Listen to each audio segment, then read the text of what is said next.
So, good morning mga kabro.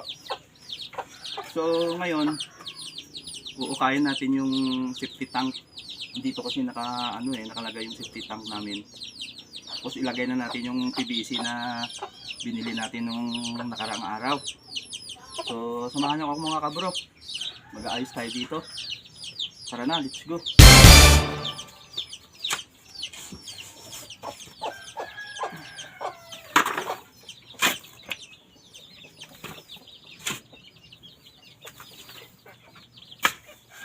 Tanggalin muna natin yung hollow block. Lipat natin dito.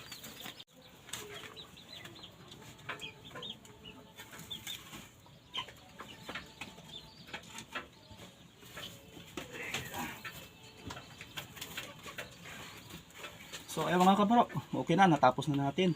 So maraming salamat sa inyong pagsama at sa inyong panonood. God bless at palagi po kayo mag-ingat dyan. Bye bye.